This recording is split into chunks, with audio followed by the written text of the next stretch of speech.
I'll tell you, said Ellen Brownlee. My father owns this store. I know all the clerks. I'll take you to Miss Hartley. You tell her just how much you want to spend, and what you want to buy. And she will know how to get the most for your money. I've heard Papa say she was the best clerk in the store for people who didn't know precisely what they wanted. That's the very thing, agreed Margaret. But before you go, tell me about your hair. Elnora's hair is bright and wavy, but yours is silky as hackled flax.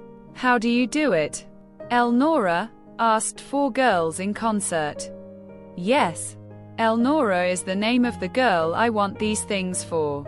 Did she come to the high school today? Questioned one of them. Was she in your classes? Demanded Margaret without reply. 4 girls stood silent and thought fast. Had there been a strange girl among them, and had she been overlooked and passed by with indifference, because she was so very shabby? If she had appeared as much better than they, as she had looked worse, would her reception have been the same? There was a strange girl from the country in the freshman class today, said Ellen Brownlee, and her name was Elnora. That was the girl, said Margaret. Are her people so very poor? Questioned Ellen. No, not poor at all. Come to think of it, answered Margaret. It's a peculiar case. Mrs. Comstock had a great trouble and she let it change her whole life and make a different woman of her. She used to be lovely. Now she is forever saving and scared to death for fear they will go to the poorhouse. But there is a big farm, covered with lots of good timber. The taxes are high for women who can't manage to clear and work the land. There ought to be enough to keep 2 of them in good shape all their lives, if they only knew how to do it. But no one ever told Kate Comstock anything, and never will, for she won't listen. All she does is droop all day, and walk the edge of the swamp half the night, and neglect Elnora. If you girls would make life just a little easier for her, it would be the finest thing you ever did. All of them promised they would. Now tell me about your hair, persisted Margaret Sinton. So they took her to a toilet counter, and she bought the proper hair soap, also a nail file, and cold cream, for use after windy days. Then they left her with the experienced clerk. And when at last Wesley found her, she was loaded with bundles, and the light of other days was in her beautiful eyes. Wesley also carried some packages. Did you get any stockings? He whispered. No. I didn't, she said. I was so interested in dresses and hair ribbons and a hat. She hesitated and glanced at Wesley. Of course, a hat, prompted Wesley. That I forgot all about those horrible shoes. She's got to have decent shoes, Wesley. Sure, said Wesley. She's got decent shoes. But the man said some brown stockings ought to go with them. Take a peep, will you? Wesley opened a box and displayed a pair of thick-soled, beautifully shaped brown walking shoes of low cut. Margaret cried out with pleasure. But do you suppose they are the right size, Wesley? What did you get? I just said for a girl of 16 with a slender foot. Well, that's about as near as I could come. If they don't fit when she tries them, we will drive straight in and change them. Come on now, let's get home. All the way they discussed how they should give Elnora their purchases and what Mrs. Comstock would say. I am afraid she will be awful mad, said Margaret. She'll just rip, replied Wesley graphically. But if she wants to leave the raising of her girl to the neighbors, she needn't get fractious if they take some pride in doing a good job.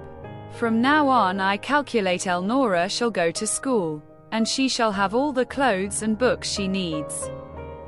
If I go around on the back of Kate Comstock's land and cut a tree, or drive off a calf to pay for them, why I know one tree she owns that would put Elnora in heaven for a year. Just think of it. Margaret. It's not fair.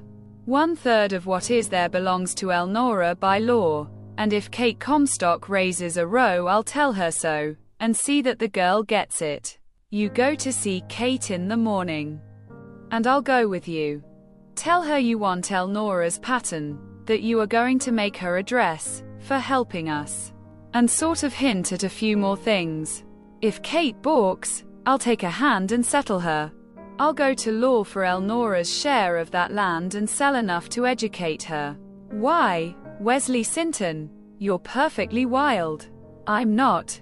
Did you ever stop to think that such cases are so frequent there have been laws made to provide for them? I can bring it up in court and force Kate to educate Elnora. And board and clothe her till she's of age, and then she can take her share. Wesley, Kate would go crazy. She's crazy now. The idea of any mother living with as sweet a girl as Elnora and letting her suffer till I find her crying like a funeral. It makes me fighting mad. All uncalled for. Not a grain of sense in it. I've offered and offered to oversee clearing her land and working her fields. Let her sell a good tree, or a few acres. Something is going to be done, right now. Elnora's been fairly happy up to this. But to spoil the school life she's planned, is to ruin all her life. I won't have it. If Elnora won't take these things, so help me, I'll tell her what she is worth. And loan her the money and she can pay me back when she comes of age. I am going to have it out with Kate Comstock in the morning. Here we are. You open up what you got while I put away the horses. And then I'll show you.